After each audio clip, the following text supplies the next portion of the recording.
Virgin is Australia's response to an otherwise Qantas-dominated market. These are two of the most popular airlines in the country. Your next best alternative might just be your number one Bali Express, otherwise known as Jetstar. So today, we're back home here in Australia, and I'm going to be showing you what you can expect when you fly with the airline that isn't quite as dominant as Qantas, but more than likely your next best choice. And the one costly mistake that I made when choosing to film on Virgin Australia. So, what's good? And that actually blows my mind. And does business class really have a premium feel? We don't have a lounge here, sorry. That's fine. We're going to be flying from Melbourne to Sydney, one of the world's busiest air routes, to find out. Good afternoon from the Melbourne Virgin Australia lounge, but before we were here, we were right here in Hobart. If you're flying in Virgin business class, be prepared for the fact that not every single state has a lounge, and they only tend to have lounges in the bigger airports like Sydney, Melbourne, Perth and Brisbane. Okay, now I have a bit of a confession to make vis-a-vis Hobart. I think most of you already know that this is my hometown, but I don't think I've made a video out of Hobart in a while, and there's a pretty obvious reason for that, which I'll get to in just a second, but check-in was alright. Honestly, it felt a little bit rushed, but we were in the middle of the school Easter break. Now, if you've ever dealt with an influx of families at any venue, you're probably reasonably aware that this isn't a very easy thing to do. Now, Hobart Airport's departure experience is a little bit underwhelming, more so the case if you're flying Virgin Australia. And I'll be perfectly candid with you, I already knew that Hobart Airport didn't have a lounge. I just had to ask in hopes that there'd be some consideration for the absence of a lounge, but apparently not. Do you know if there's any lounge access in Hobart? Or? We don't have a lounge here, sorry. That's fine.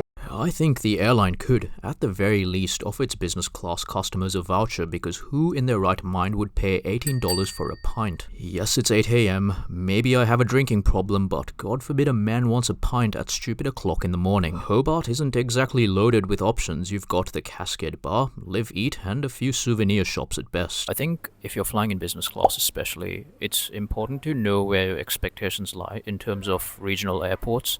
Now, for instance, Hobart Airport doesn't actually have a business class lounge. There's a Qantas lounge, but there isn't a business class lounge for Virgin passengers. So go in with that expectation that if you're flying in business class from most regional airports in Australia, there won't be much in terms of facilities for you. And to that extent, let's head to a place where things are definitely more promising.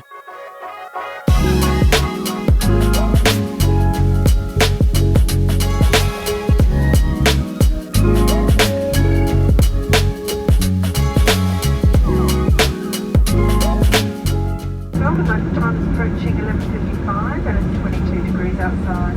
For everyone's safety, please keep your seatbelt on. If I'm being honest with you, Virgin Australia kinda slipped under my radar for about a year. Now, the reason for this was a mixture of my severe incompetence and being inundated with the need to complete more international trip reports. But what good is this channel if it doesn't cater to Australians? Which brings us here to the Melbourne Virgin Australia Lounge. Now, this lounge is actually one of 7 lounges that Virgin Australia actively runs across the country, and also happens to be my favorite. It also usually ties up with Adelaide as being one of the best lounges in the country. In part, Melbourne generally scores quite well, primarily due to the benefits of its soft retouch that it had in 2021, but also just a more modern and aesthetic feel overall. There's a couple of cool features like barista-made espresso, a wind-down wine bar, and business suites if you, I don't know, decided to become like someone from Wolf of Wall Street. One of us.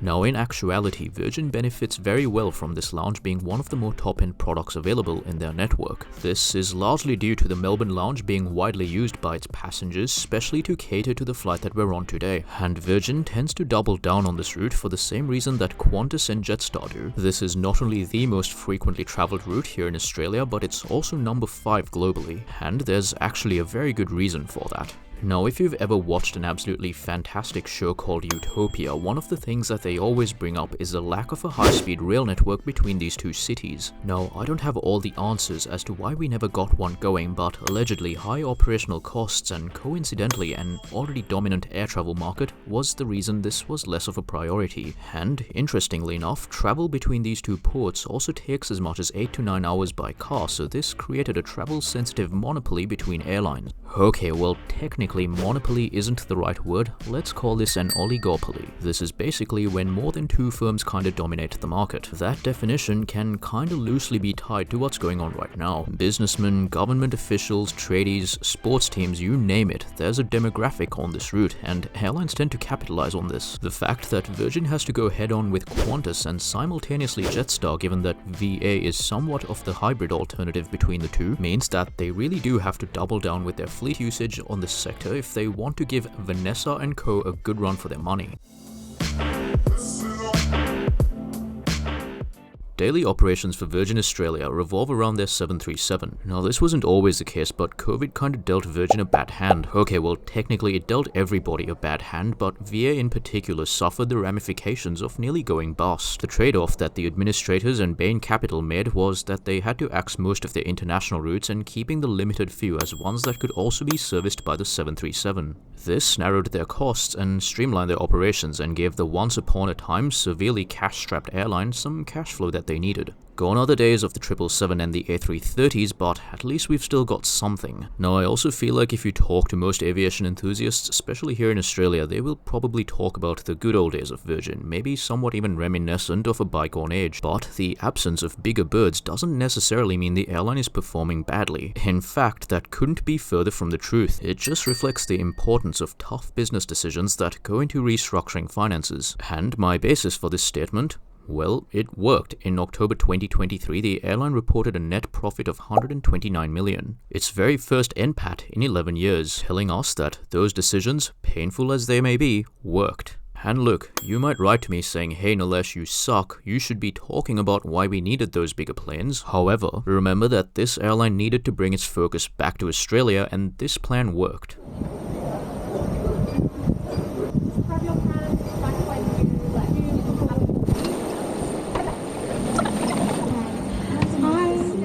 Yeah, I felt horrible that I completely ignored her greeting and walked away while she was directing me, but this was my first time using my action cam and I was already a little bit wary about how flight crew might react to that. I didn't realize how rude that was until I opened the file 3 months later to start editing. Hopefully it didn't come across the wrong way, and I did end up chatting with them later on in the flight and they were really nice, and also they'd just flown in from Perth by the way, which I thought was a pretty bad stitch up with their rosters. Virgin Australia Business Flight members, it is wonderful to have you all with us again. Flight time through to Sydney today is 1 hour and 5 minutes. We are pleased to offer you Virgin Australia entertainment on your own time.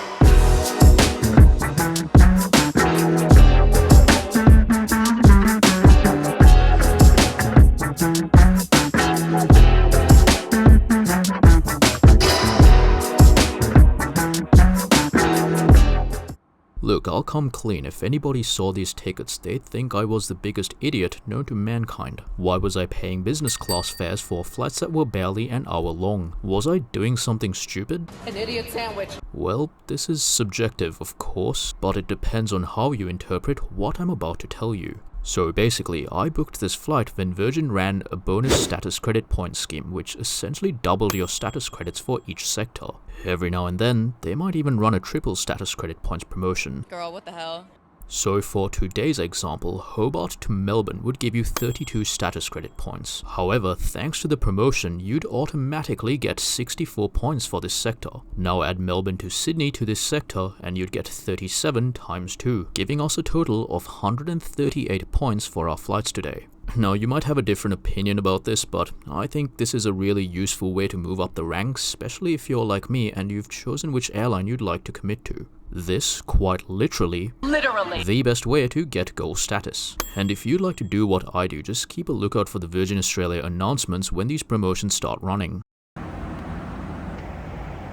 Now food-wise, Virgin is very standard for flights within the East Coast. When your flight has anything to do with Perth on the other hand, that's an entirely different story. Like, in my opinion, I think the Perth flights just have better food in general, but like the catering overall is not horrible. Like, it's not disgusting or outrageously feral. What's that? Now my friend kinda gave me a heads up about what's on the menu, so I came into this fully prepared. Hi there, would you like anything to eat today? Yeah, sure. Of course. Would you like anything to drink? Oh, Coke Zero? Sure. No worries. You're welcome.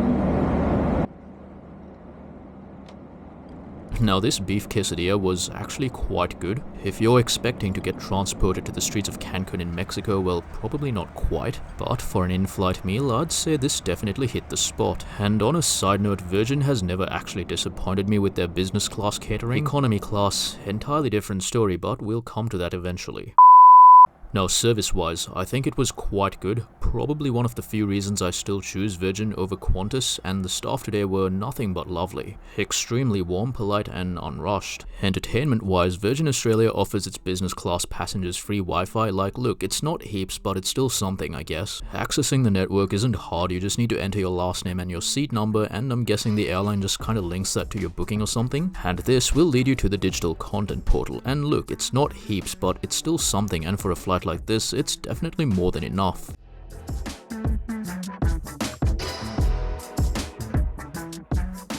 Now at the start of this video, I kinda painted Virgin as somewhat of the in-between here in Australia, and to some extent, I guess that's kinda true. Now in its prime, Virgin actually had more features of a full-service carrier like snacks included with fares, much like Qantas. However, this was scaled back when all hell broke loose in 2020. Now the airline kinda has some aspects of a full-service carrier like 2 separate cabins, but most aspects of a budget carrier like paying for most things that you want.